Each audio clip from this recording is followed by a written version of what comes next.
एक बार भगवान बुद्ध जेतवन विहार में रह रहे थे। भिक्षु चक्षुपाल भगवान से मिलने के लिए आए थे। उनके आगमन के साथ उनकी दिनचर्या, व्यवहार और गुणों की चर्चा भी हुई। भिक्षु चक्षुपाल अंधे थे। एक दिन विहार के कुछ भिक्षुओं ने कुछ मरे हुए कीड़ों को चक्षुपाल की कुटी के बाहर पाया और उन्होंने चक्षुपाल की निंदा करनी शुरू कर दी कि उन्होंने इन जीवित प्राणियों की हत्या की। भगवान बुद्ध ने निंदा कर रहे उन भिक्षुओं को बुलाया और पूछा कि क्या तुमने भिक्षु को कीड़े मारते हुए देखा है? उन्होंने उत्तर दिया, नहीं। इस पर भगवान बुद्ध ने उन साधकों से कहा कि जैसे तुमने उन्हें कीड़ों को मारते हुए नहीं देखा, वैसे ही चक्षुपाल ने भी उन्हें मरते हुए नहीं देखा और उन्होंने कीड़ों को जानबूझकर नहीं मारा है, इसलिए उनकी भर्त्सना करना उचित नहीं है। भिक्षुओं ने इसके बाद पूछा कि चक्षुपाल अंधे क्यों हैं? उन्होंने इस जन्म में अथवा पिछले जन्म में क्या पाप किए? भगवान बुद्ध ने चक्षुपाल के बारे में कहा कि वे पूर्व जन्म में एक चिकित्सक थे। एक अंधी स्त्री ने उनसे वादा किया था कि यदि वे उसकी आंखें ठीक कर देंगे तो वह और उसका परिवार उनके दास बन जाएंगे। स्त्री की आंखें ठीक हो गईं, पर उसने दासी बनने के भय से यह मानने से इनकार कर दिया। चिकित्सक को तो पता था कि उस स्त्री की आंखें ठीक हो गई हैं। वह झूठ बोल रही है। उसे सबक सिखाने के लिए या बदला लेने के लिए चक्षुपाल ने दूसरी दवा दी। उस दवा से महिला फिर अंधी हो गई। वह कितना ही रोई पीटी, लेकिन चक्षुपाल जरा भी नहीं पसीजा। इस पाप के फलस्वरूप अगले जन्म में चिकित्सक को अंधा बनना पड़ेगा। एक बार भगवान बुद्ध अपने अनुयायियों के साथ किसी गांव में उपदेश देने जा रहे थे। उस गांव से पूर्व ही मार्ग में उन लोगों को जगह जगह बहुत सारे गड्ढे खुदे हुए मिले। बुद्ध के एक शिष्य ने उन गड्ढों को देखकर जिज्ञासा प्रकट की, आखिर इस तरह गड्ढे का खुदे होने का तात्पर्य क्या है? बुद्ध बोले, पानी की तलाश में किसी व्यक्ति ने इतने गड्ढे खोदे हैं।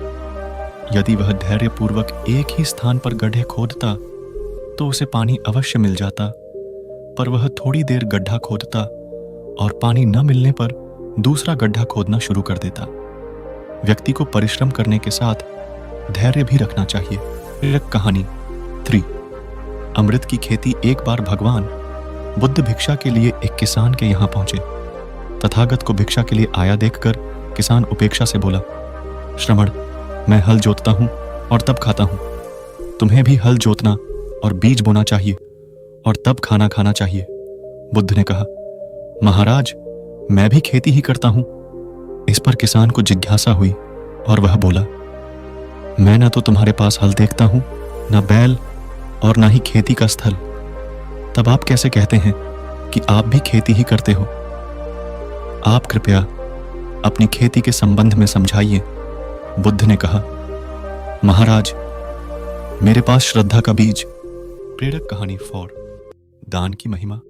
भगवान बुद्ध का जब पाटलिपुत्र में शुभागमन हुआ तो हर व्यक्ति अपनी अपनी सांपत्तिक स्थिति के अनुसार उन्हें उपहार देने की योजना बनाने लगा।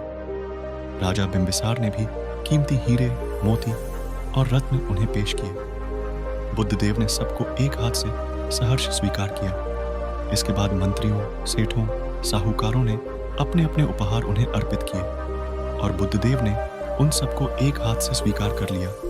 इतने में एक बुढ़िया लाठी टेकते वहां आई।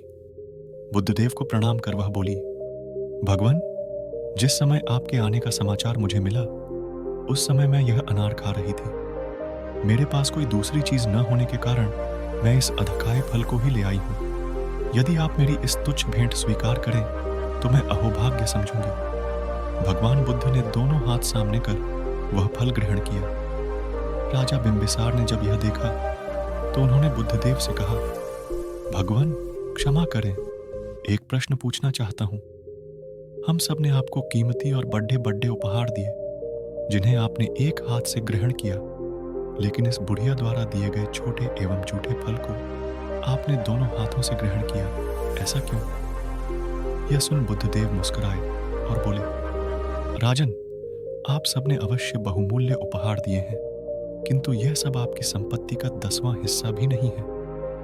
आपने यह दान दीनों और गरीबों की भलाई के लिए नहीं किया है, इसलिए आपका यह दान सात्विक दान की श्रेणी में नहीं आ सकता। इसके विपरीत इस बुढ़िया ने अपने मुंह का कौर ही मुझे दे डाला है। भले ही यह बुढ़िया निर्धन है, लेकिन इसे संपत्ति की कोई लालसा नहीं है। यही कारण है कि इसका दान मैंने खुले हृदय से दोनों हाथों से स्वीकार किया है।